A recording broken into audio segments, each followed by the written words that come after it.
அதனால் வந்து ஐயோ கண்டென்ட்டே ஃபாரின் போச்சுன்னா அப்புறம் என்ன கண்டென்ட் கொடுக்குதுன்னு தான் அவசரமாக அப்புறம் சிட் பண்ணோம்.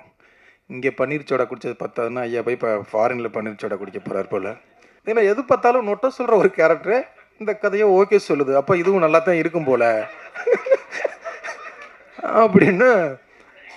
அதை நீங்கள் எந்த தமிழ் சினிமாவே பார்க்க மாட்டீங்கல்ல, என் சினிமாவே பார்க்கல, அப்புறம் அந்த கதையை ஓகே பண்ணுறீங்கன்னா பெரிய விஷயம் இல்லையா? தமிழ் சினிமா பார்த்தா அதுக்கும் நொட்ட சொல்கிறதுக்கு என்ன கனெக்ஷன் இருக்கு? அது இல்லை, அப்படிப்பட்ட ஆளே ஓகே சொல்லிட்டாரு. போங்க.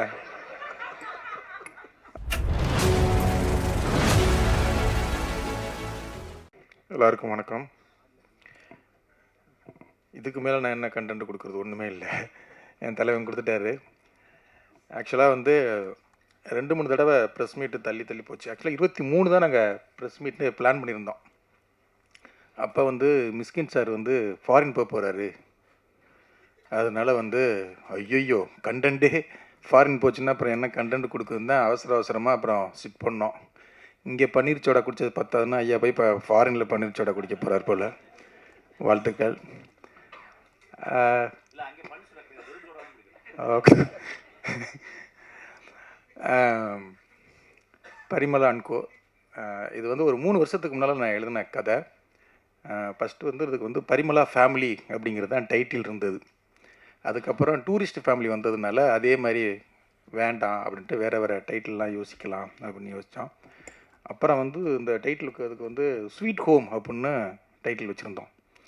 அப்புறம் திடீர்னு பரிமளா ஃபேமிலியை பரிமளா அன்கோன்னு வச்சா எப்படி இருக்கும் அப்படின்னு ஃபஸ்ட்டு என் ஒய்ஃபுக்கிட்டே என் பசங்கள்கிட்டையும் கேட்டேன். அந்த அவன் சொன்னது மாதிரி தான் வசந்தன் கோ மாதிரி இருக்குது அப்படின்ட்டாங்க. அப்புறம் சிட்பண்ட் கம்பெனி மாதிரி இருக்குது அப்படின்ட்டாங்க. அப்புறம் என் 2 பையங்களும் ஓட்டு போட்டாங்க, ஸ்வீட் ஹோமா பரிமளா அண்ட் கோவா அப்படின்ட்டு. அவங்க 2 பேரும் இதுக்கு தான் ஓட்டு போட்டாங்க. அப்புறம் என் அசிஸ்டண்ட்டு எல்லாருக்குமே 2 டிசைன், ப்ரொடியூசர் எல்லார்ட்டையுமே 2 டிசைனை வச்சு ஒரு 20-25 பேர்கிட்ட, திங் மியூசிக், சந்தோஷ், மணி, எல்லாருக்கிட்டமே ஓட்டு கணக்கெடுப்பு எடுக்கிறான். ஆனால் அவங்க யாருக்குமே தெரியாது என்ன டைட்டில்னு. ஜெயராம் சார் பரிமளா ஃபேமிலி தானே அப்படிங்கிற இதுலேயே இருக்கிறாரு. ஊர்வசியமாகவும் அதே தான் கேட்டுக்கிட்டே இருப்பாங்க. இந்த கதை வந்ததே அது ஒரு பெரிய கதை இருக்குது. 2 டிசைன் பண்ணி எல்லாத்தையும் காமிச்சு ஓகேவானு தான் பரிமளா அண்ட் கோ. அதுக்கப்புறம் வசந்தன் கோலாம் கூட ஸ்பான்சர் கேட்கலாம், வசந்தன் கோ வழங்கும் பரிமளா அண்ட் கோலாம் பிளான் பண்ணால். அப்புறம் எங்களுக்கு நல்ல ப்ரொடியூசர் கிடச்சதுனால சரி ஸ்பான்சர்லாம் வேண்டாம் அப்படின்ட்டு யார்ட்டையும் கேட்கல. உண்மையிலேயே ஜெகன் சொன்னது மாதிரி, ஜெகன்னா ரொம்ப நன்றிண்ணா, இப்படி ஒரு நிகழ்ச்சியை நீங்கள் பண்ணி கொடுத்ததுக்கு. பசங்க டூவில் இப்படி தான் அந்த மாதிரி ஷோக்கு வேறு ஒருத்தவங்களை ஆர்கனைஸ் பண்ணியிருந்தோம். அவங்க ஏதோ அர்ஜெண்ட்டாக வரல அப்படின்ட்டாங்க. அப்போ என் அசிஸ்டண்ட் அப்படி தான் ராஜவேல் நாகராஜன் சொல்லி நீ தொகுத்து வழங்கடா அப்படின்ட்டேன். அவன் அதுக்கப்புறம் பேசு தமிழா பேசுன்னு அவன் வேறு லெவலில் பேச ஆரம்பிச்சிட்டான். அந்த மாதிரி நீங்களும் சரி ஓகே என்ன நம்ம கூடவே இருக்காங்க அப்படியே இருந்தலாம் அப்படின்னு தான். நல்லா இருந்ததுண்ணா, சூப்பராக இருந்தது. பெரிய ஹீரோக்கள் படம்லாம் வந்தது தலைவன் தலைவிக்கு அப்புறம். எல்லாருமே ரொம்ப ஆர்வமாக இருந்தாங்க. பேசும்போது அவங்கவுங்க ஒரு கம்பெனி சொன்னாங்க. எனக்கு வந்து என்னென்னா அடுத்த படம் நான் வந்து தமிழ்குமரன் சாருக்கு தான் பண்ணணும் அப்படின்னா. ஏன்னா 7 வருஷத்துக்கு முன்னால் எனக்கு அட்வான்ஸ் கொடுத்தாரு. அந்த 7 வருஷத்தில் ஒரு தடவை கூட நான் உங்களுக்கு அட்வான்ஸ் கொடுத்தனே, என்னாச்சு, அடுத்து பண்ணுறீங்களா, எதுவுமே கேட்காத ஒரு தயாரிப்பாளர். ஏன்னா அதுக்கப்புறம் என்கிட்ட அட்வான்ஸ் கொடுத்தவங்களாம் திருப்பி வாங்கிட்டாங்க, அது படமாக ஆகலை, ஒரு வார்த்தையோட கேட்கவே இல்லை. தலைவன் தலைவிக்கும் போது நம்ம அடுத்து ஒன்று பண்ணிடலாமா அப்படின்னு கேட்டார். சரி கேட்காத ஒரு மனிதர் கேட்டுட்டாரு அப்படின்ட்டு தான். அப்போ ஹீரோக்கெல்லாம் பேசும்போது தயாரிப்பாளர் வேறு இருக்கும்போது நான் சொன்னேன், சார் எனக்கு இந்த கதை ரொம்ப பிடிக்கும், ஜெயராம் சார் ஊர்வசி மேம் மாதிரி ஒரு கதை பண்ணுறீங்களா அப்படின்னு. கதையை கேட்ட உடனே ரொம்ப சிரிச்சார். எனக்கு அங்கேயே கான்ஃபிடென்ட் வந்துருச்சு. ஏன்னா அவர் வந்து ஜாலியாக இருப்பார், ஆனால் கதை சொல்லும்போது கொஞ்சம் சீரியஸ் ஆகிடுவார். இவரே சிரிக்கிறாருன்னா கண்டிப்பாக ஆடியன்ஸ் சிரிப்பாங்க அப்படின்னு எனக்கு பயங்கர கான்ஃபிடென்ட் வந்துருச்சு. அவ்வளோ சிரிச்சார். பாதி சிரிக்கும் போதே ஒரு ஃபோன் வருது, செம்மையாக கதை சொன்னார், செம்மையாக இருக்கிறத நான் பண்ண போகிறேன் அப்படின்னா. சீமான் நடிச்சார்னு நினைக்கிறேன் கதை கேட்டுக்கிட்டு இருக்கும்போது. சீமானனோட 1/2 மணி நேரம் அந்த கதையை சொல்லிக்கிட்டு இருக்கார் ஃபோனில். சரி ஓகே அடுத்தது தான் அப்படின்னு சொல்லி முடிவு பண்ணிச்சு. அப்புறம் ஜெயராம் சார் ஊர்வசி மேம் அப்படின்னா கதை பேசும்போதே முடிவு பண்ணுறோம். எனக்கு ஜெயராம் சார் உங்கள் காம்போ வந்து எனக்கு ரொம்ப பிடிக்கும். 25-26 படம் பண்ணியிருக்காங்க. ஆல்மோஸ்ட் எல்லா படங்களுமே நான் நெருக்கி பார்த்துருக்கேன். உங்கள் காம்போ வந்து அப்படி எனக்கு பிடிக்கும். இதுக்குள்ளே அவங்க 2 பேரும் வந்துட்டாங்கன்னா அந்த கதை பாதி வெற்றி அடைஞ்சிரும் அப்படின்னு சொல்லிட்டு 2 பேர்ட்டையுமே கதை சொன்னேன். 2 பேருமே அவ்வளோ ரசித்தாங்க. ஒரு விஷயமாக சிரிச்சுக்கிட்டே கேட்டுக்கிட்டு இருந்தாங்க. சரி அங்கே ஒரு நம்பிக்கை வந்தது, ஓகே இது வந்து கண்டிப்பாக பிடிக்கும்னு. அவர் ஜெயராம் சாரும் வந்து அப்போவே சொன்னார், சார் சூப்பராக இருக்குது சார், இது வந்து கன்ஃபார்மாக ஹிட் ஆகும் சார் அப்படின்னாங்க. ஒரு 2 லெஜண்ட்ஸ் வந்து அதை ஜட்ஜ்மெண்ட் பண்ணும்போது நமக்கு இன்னும் ஒரு கான்ஃபிடென்ட் கிடைக்கும்ல. அப்போ ஓகே அப்படின்னு சொல்லியாச்சு. அடுத்து மிஸ்கின் சாருக்கு போய் அன்றைக்கி நாங்கள் பன்னீர் சோடா சாப்பிடல. அந்த கதையை போய் நான் சொல்ல போகிறேன். பக்கத்தில் ஆதித்யா வேறு. ஆதித்யாவோட கதை சொல்லி முடித்த உடனே ஆக்ட் 1லேருந்து ஆக்ட் 2 அப்படின்னு ஏதோ ஆக்ட் பற்றியெல்லாம் சாமி பேசிக்கிட்டு இருக்காப்லையோ. எனக்கு அந்த ஆக்ட் 1 ஆக்ட் 2 தெரியாது. கதை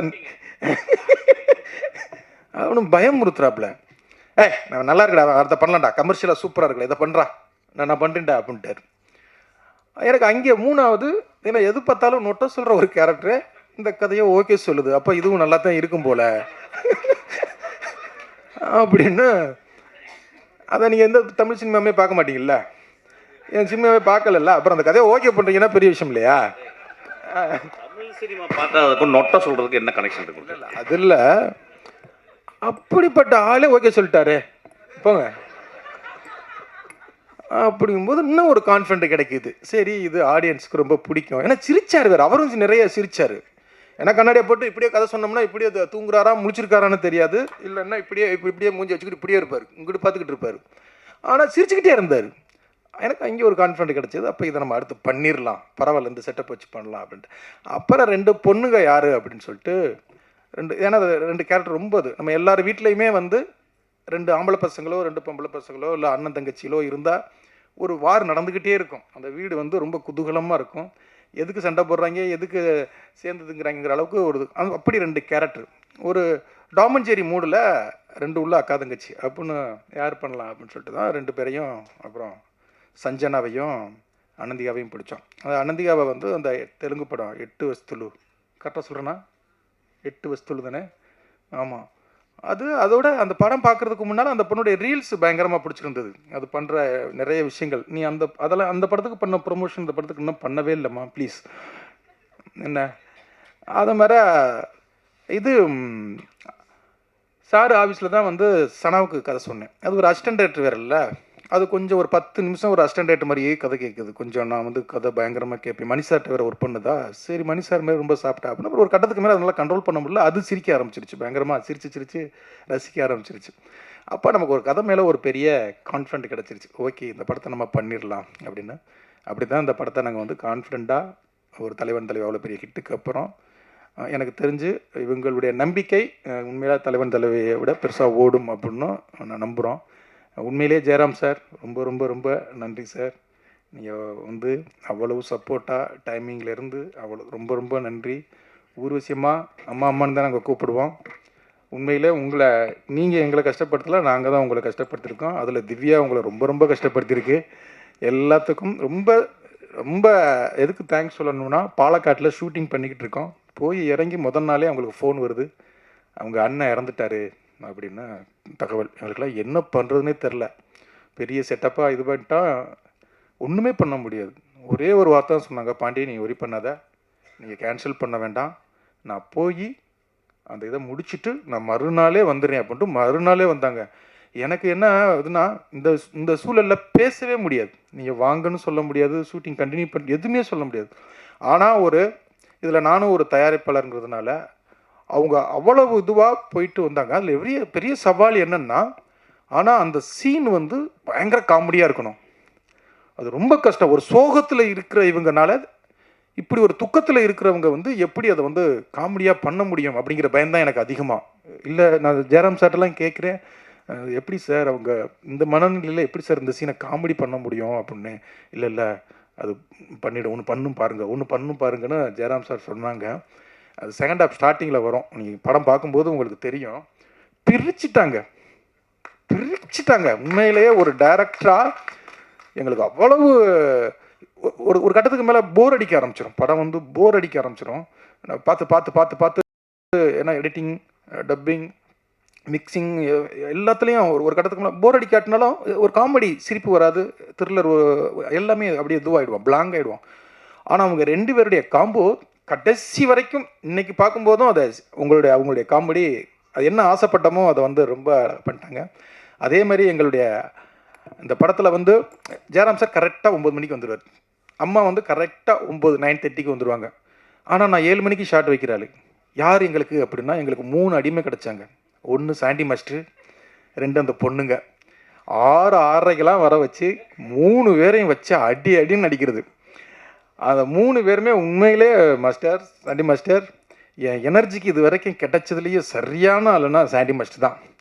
நான் என்ன ஓட்டம் ஓடுவேனோ அவர் எனக்கு மேலே ஓடுவார். அடே புட்டிடா ஒருத்தன் கிடச்சிட்டான்டா ஒரு அடிமை, உங்கள் கூட நிறைய படம் பண்ணுவேன் மாஸ்டர். அவ்வளவு எனர்ஜியோட காலையிலேயே பயங்கரமாக இது பண்ணுவாங்க. அதே மாதிரி அந்த 2 பொண்ணுங்களும் அப்படி தான்.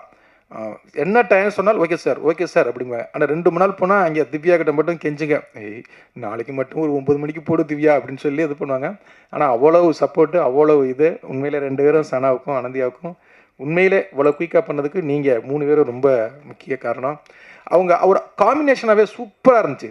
ஜெயராம் சார், ஊர்வசி, அந்த 2 பொண்ணுங்க. நிறைய பேர் என்கிட்ட கேட்டாங்க, அவங்க உண்மையாகவே அக்கா தங்கச்சிங்களா அப்படின்னு. உண்மையாகவே ஒரு அக்கா தங்கச்சிகள்கிட்ட பெரிய சண்டை நடந்துக்கிட்டு இருக்கோம். உங்கள்கிட்ட அவ்வளோ லவ்வாக இருப்பாங்க, ஸ்பாட்லேயே அவ்வளோ இதுவாக இருப்பாங்க. என்ன காஃபி டீன்னு ஆர்டர் பண்ணி ஏதாவது சாப்பிட்டுக்கிட்டே இருப்பாங்க. அது ஒன்று தான். எப்போ ஆர்டர் பண்ணாங்க, என்ன ஆர்டர் பண்ணாங்கன்னே தெரியாது அந்த மாதிரி. அதே மாதிரி ஆதித்யா, தேங்க்யூ பிரதர். உண்மையிலேயே ஒரு அண்ணனையும் தம்பியையும் முதல் முறையாக ஒரு படத்தில் நடிக்க வச்சதில் எனக்கு ரொம்ப ரொம்ப சந்தோஷம். அது மட்டும் கிடையாது, சம்பள விஷயத்துலேயும் அவர் மிஸ்கின் சார் வந்து இறங்கி வரலாம்னு நினச்சா கூட இறங்க விடாமல் பார்த்துக்கிட்ட உங்களுக்கு என்ன நல்ல தம்பி கிடச்சிருக்காரு சார், மிஸ்கின் சார். அவர் சொல்லுவார், டே விட்றான் தம்பிடா, பார்த்துக்கலாம்டா, சம்பளம் குறைச்சி பண்ணலாம்டா அப்படிம்பாரு. அப்புறம் அவர் வருவார், அண்ணே அது வந்துண்ணே நம்ம அங்கே அவ்வளோ வாங்கியிருக்கோம்ண்ணே, இங்கே இவ்வளவு தானே வாங்கியிருக்கோம்னா என்ன இங்கே கொஞ்சம் தான் இறங்கும். அப்படி ஒரு நல்ல அன்பான தம்பி என்ன. அதே மாதிரி சன்ராயன், சஞ்சய், பூர்ணிமா, எல்லாருக்குமே தேங்க்யூ. பூர்ணிமாலாம் திடீர்னு நாளைக்கு ஷூட்டுக்கு இன்றைக்கி கேட்டோம், உடனே நான் வர்றேன் அப்படின்னு சொல்லிட்டு உடனே வந்துருச்சு பூர்ணிமா. தேங்க்யூம்மா. அந்த டயத்தில் வந்து அது பெரிய சப்போர்ட்டாக எங்களுக்கு இருந்தது. அதே மாதிரி மிஸ்கின் சார், ரொம்ப ரொம்ப ரொம்ப ரொம்ப நன்றி சார். ஒரு 2-3 நாளாக ப்ரமோஷனுக்காக எல்லா இடத்துக்கும் கூட்டிட்டுறேன். என் பின்னாலேயே வர்றாரு. நான் போகிற இடம் பூரா நான் வரேன்டா படத்துக்காக வரேன்டா. எனக்கு என்ன அப்படி ஒரு டேரக்டர் போய் எல்லா இடத்துலையும் உட்கார வைக்கிறோமோ அப்படிங்கிற ஒரு இது. ஆனால் எனக்காக உங்கள் லவ் வந்து அவ்வளவு அற்புதமானது. அதே மாதிரி ஜெயராம் சார் ஒரு விஷயமாக எங்கே பார்த்தாலும் என் வீட்டில் கேட்குறேன், எங்கே பார்த்தாலும் 2 பேரும் உட்காந்து பேசிட்டே இருக்கிறாங்க அப்படின்னு சொல்லி நம்ம படத்துக்காக. ஏன்னா ஜெயராம் சாருக்கு வந்து இந்த படத்தை வந்து ஒரு பெரிய படமாக ஆக்கணும் அப்படிங்கிற அம்மாவுக்கும் சரி எல்லாருக்கும், என் டீம் எல்லாத்துக்கும். அதே மாதிரி ஜார்ஜ் வில்லியம்ஸ் ரொம்ப அற்புதமான, என் ஸ்பீடுக்கு சரியான கேமராமேன். என் படங்கள்லேயே ரொம்ப ஒரு குவாலிட்டியான படமாக கண்டிப்பாக அந்த படம் இருக்கும் நான் நம்புகிறேன். அவ்வளவு இது. அதே மாதிரி ஃபாக்ஷன் சொல்லி இந்த படத்தில் ஒரு புது மியூசிக் டேரக்டர், திங் மியூசிக்லேருந்து எனக்கு சந்தோஷம் மணியும் அவனை அறிமுகப்படுத்தினாங்க. அவ்வளோ ஒரு எனர்ஜியான ஆள். இன்னொரு அனிருத், இன்னொரு சாயபங்கர் வந்து நமக்கு கண்டிப்பாக கிடைப்பாங்கன்னு நான் நம்புகிறேன். சவுண்ட் அவங்களை பார்க்கும்போது தெரியும். அதே மாதிரி என் எடிட்டர் பிரதீப், இவங்க எல்லாருமே ஏன் இங்கே வரலன்னா எல்லாருமே கூப்பிட்டுருந்தோம். எல்லாருமே எடிட்டர் வந்து ட்ரெய்லர் பண்ணிகிட்ருக்காப்புல, சார்ஜ் வந்து டிஐ பண்ணிகிட்ருக்காப்புல, அவன் ஆர்ஆர் பண்ணிகிட்ருக்கான். ஏன்னா அந்த லீவு முடிய போகுதுங்கிறதுனால இது ஃபேமிலி ஆடியன்ஸுக்கான ஒரு படம். அதனால் வந்து இந்த மாதம் எண்டுக்குள்ளே அந்த படத்தை சீக்கிரமாக கொண்டு வந்துடணும் அப்படிங்கிறதுக்காக அவசரமாக வேலை பார்த்ததுனால அவங்களாம் வரல. அவங்க எல்லாருடைய சார்பாகவும் இங்கே வந்த சுபாஸ்கரன் சார், லைக்கா ப்ரொடக்ஷனுக்குள்ளே வந்ததில் எனக்கு ரொம்ப ரொம்ப சந்தோஷம். லண்டனுக்கு போய் எங்களுக்கு அவ்வளவு பெரிய விருந்து கொடுத்தாங்க. அவருக்கு வந்து இந்த படத்தை வந்து நான் ஒரு பெரிய ஒரு விருந்தாக கொடுக்கணும்னு ஆசைப்பட்றேன். சுபாஸ்கரன் சாருக்கும் தமிழ்குமரன் சாருக்கும் ரொம்ப நன்றி. இங்கே இவ்வளோ நேரம் இருந்த அவங்க எல்லாருக்கும் நன்றி. பிஆர்ஓ சதீஷ் டீமுக்கும், எங்கள் அண்ணன் ஜெகண்ணனுக்கும், என் அசிஸ்டன்ட் டைரக்டருக்கும், திவ்யா, சந்தாமரை, விக்கி, ராகுல், அன்பு, எல்லாருக்கும், ஆஷிக், என் டீம் எல்லாத்துக்கும் ரொம்ப ரொம்ப நன்றி. அவங்க இல்லைன்னா இந்த படத்தை இவ்வளோ ஸ்பீடாக எடுத்துருக்க முடியாது. நிறைய உங்களை திட்டியிருக்கேன், நிறைய போட்டு பாடாப்படுத்தியிருக்கேன். எல்லாம் அந்த படம் வெற்றி வந்து உங்களுக்கு ஒரு பெரிய என் மேலே உள்ள கோபத்தை நீக்கும்னு நான் நம்புகிறேன். இங்கே வந்த எல்லா நண்பர்கள் எல்லாருக்கும் ரொம்ப ரொம்ப நன்றி. தேங்க்யூ, நன்றி.